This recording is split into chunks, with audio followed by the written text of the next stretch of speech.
Hello, welcome to Chapter 6, Partnerships. Partnerships is a key part of the syllabus. It's worth considering, however, the big picture, which is basically partnerships are a common form of doing business under accounting firms, lawyers, doctors, often are in this form.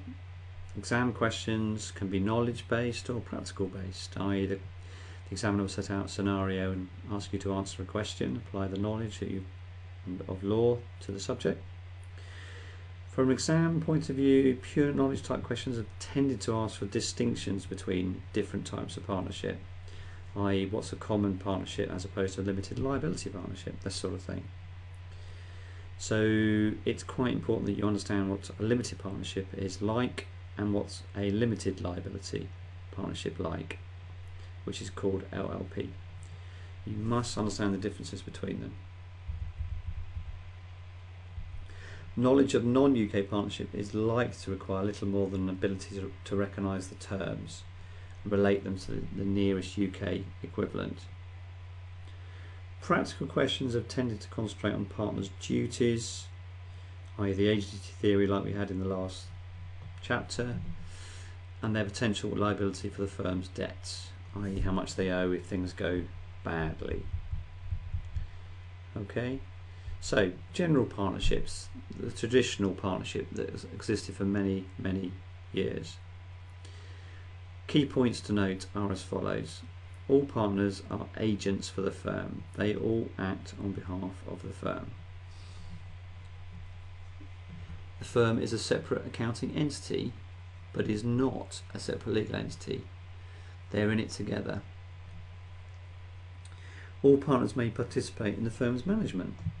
They all have a say at board meetings and such like.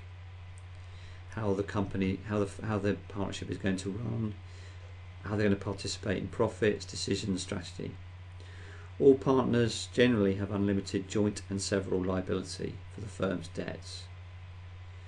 But bear in mind, new partners coming into the business are not normally liable for the firm's debts incurred prior to their admission, and the same is true for partners who retire and leave the business are not liable for debts that incur after their retirement.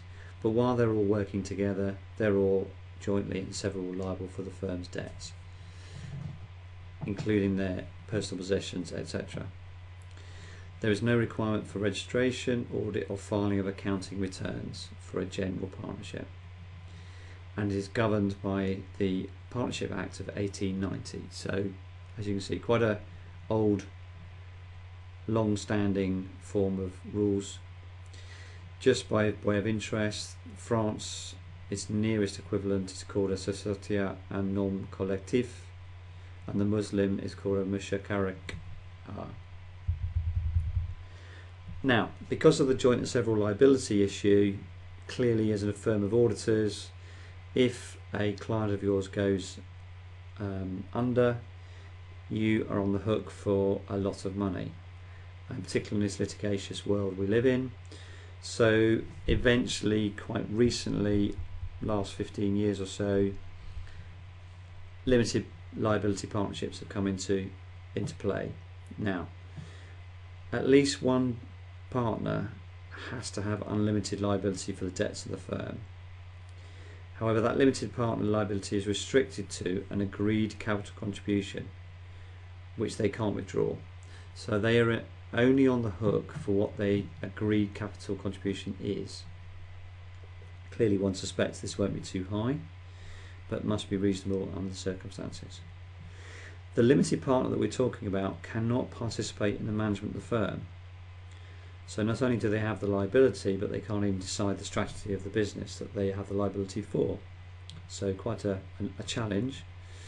The limited partner may not act as an agent for the firm, so they can't act on contracts and signing and approving stuff. The firm must be registered with Companies House, so it makes it more like a company. That's what companies have to do. They have to register at a Companies House. They must file accounts with Companies House. There must be openness, which an ordinary partnership doesn't have. They don't have to file accounts. People can't see what's going on. if you are a limited liability partnership, you are more like a company, and you must be more visible and disclose your results and other things that go along with it. The French equivalent is called a Société and Commandite Simple, and the Muslim is the Mudaraba. As I say, the key thing in this area is to work out what the differences are between the two. So key points to note are as follows. They are a separate legal entity. It has audit and filing requirements. The liability of the members normally limited to the agreed capital contribution, so it's not everything, including the shirt on their back. Each member partner is treated as an agent for the firm, so you do act for the firm like a partnership. And the main UK legislation, Limited Liability Act, was only 2000. I say it's only 12 years old.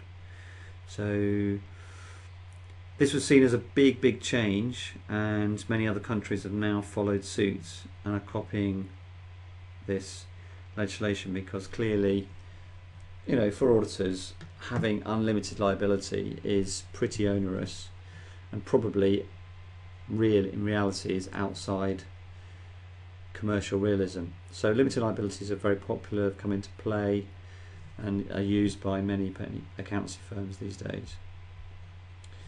That's the end of chapter 6.